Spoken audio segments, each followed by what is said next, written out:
this, and this is going to be maybe a quick video, maybe a long video, I don't know.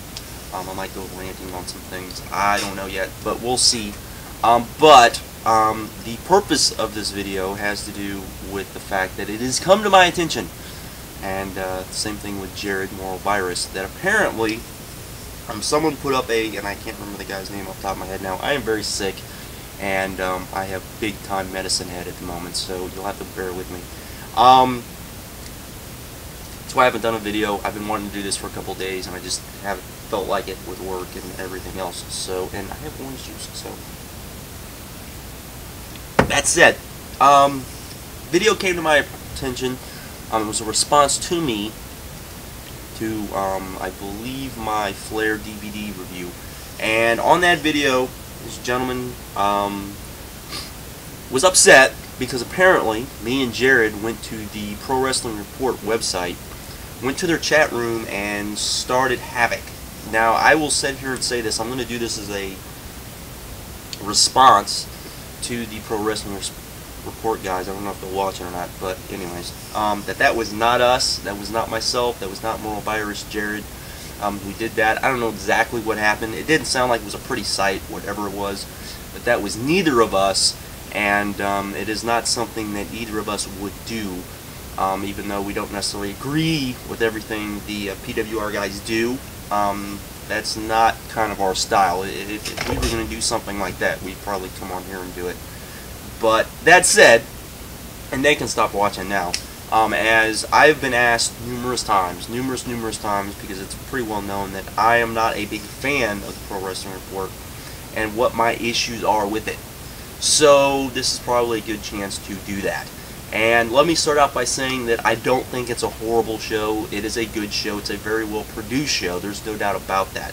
My problem with it, and it goes off right away, is the fact that it is not a smart, well, it's not a show necessarily for smarts. It's more of a mainstream wrestling show, and they say that right off the bat. So that's probably the biggest obstacle I have with it. But even beyond that, I do have certain issues with it. I have with kind of the way they discuss things, the fact that they will say that they do understand the insides, they do know all the little, you know, the stuff that we all talk about, all the rumors and everything. They just choose not to, and that's fine. There's a lot of stuff that I don't choose to talk about, but to me, and this is just me, when something happens and the reason why it happens is because of some backstage BS, then you should bring it up to the fans in the light of, well, this happened again, the fans didn't like it, and start discussing it, and the fact of, then you bring it up. When the backstage politics start hurting the product, i.e.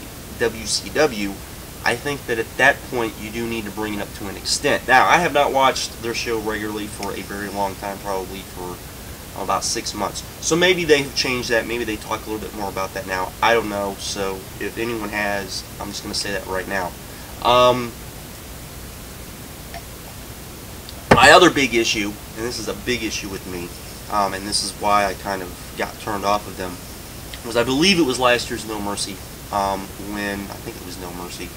I'm just sitting here trying to think. It was either No Mercy or Unforgiven. I can't remember which. Where Triple H fought twice, and Damian went on, did a video talking about the fact that he was very upset that Jericho did not debut.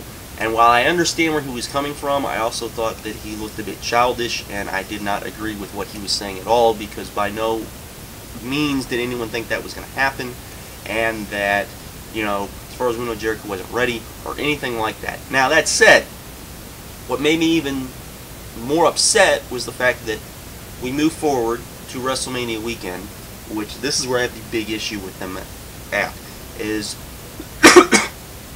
by all accounts, and if I am wrong on this, someone call me out on it. It seems like they were guests of TNA, i.e. TNA knew they were going to be there, so they invited them to come along.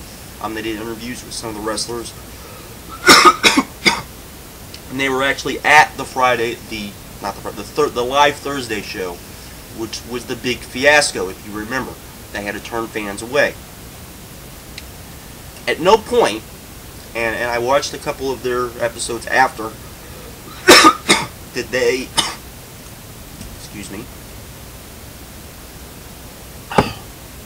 explain what happened and the flubs that TNA did that weekend. Now maybe they did and I didn't see it, and if they did then I apologize, but to me that was a problem, along with the fact that I can understand. I will sit here and say, if I had gone to the WrestleMania shows this last year, or this year I guess, or the last WrestleMania, I would have probably tried to go to the Live Impact, gone to the Friday ROH show, missed the Saturday ROH show, and even in hindsight, I probably, even though that's the best show I've seen all year, I still probably would have missed it to see the Hall of Fame, because after I saw the Hall of Fame, if you've not seen the Hall of Fame ceremony, it was something to behold.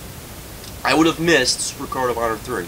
Now, I can understand them missing Supercard of Honor 3 and going to the Hall of Fame show, but them missing the Friday ROH show did peeve me off a little bit, because every other website, news site, that had somebody there at least sent people to that Friday show.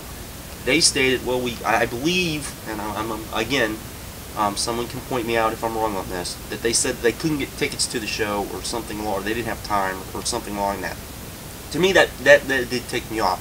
As a Ring of Honor fan, that did tick me off, and particularly since they continually say, hey, we're journalists, we're this, we're that, we're this, you would think that they would at least go to one of the ROH shows. So that ticked me off a little bit as well. Along with the fact that they do tend to be a little bit more towards the mainstream. I don't think they are critical enough of certain aspects of the business, which I think they could be. And it's just things like that. The show is not for me. That's my problem with the show, and also some of the things they say I don't agree with. And you're not going to watch something per se that you don't necessarily agree with. So that is my issues with their show. Again, for those of you that actually know what happened, because I have no idea what happened. That was not me on their website. I don't know. The only time I've ever been to their website is when one of my videos have been linked to their website. So I'm not sure exactly what happened, but apparently, you know, two imbeciles, or maybe it was one imbecile, I don't know, decided to pretend they were me and Moral Virus and go to their chat room and cause a ruckus, to put it mildly. So there is that. That was not us. That is not something we would do. It's not something I would do at all, but that's just me. But I just thought I would come on here and talk a little about this. I get asked that a lot. That's basically it, is the show is not for me. I don't particularly like it for that reason, and the fact that I don't necessarily agree with some of the ways they do things on the show. And that's it. I think there's better ways to do it. That's me. Hey, they're successful. They can continually do things the way they want to do it. I have no problems with that. But the show's just not for me. It's why I don't recommend their page, only because you know, I think most of the people that watch my page, while they might be entertained by some of the stuff they do, I don't think it's necessarily informative. So you know, and I think you can get your news elsewhere in a better format. But that's it. That's all I wanted to say. Like I said, I'm not exactly sure all what happened, but all I can tell you is it wasn't me, wasn't Jared, wasn't Moral Virus. So with that, I'm out. Later.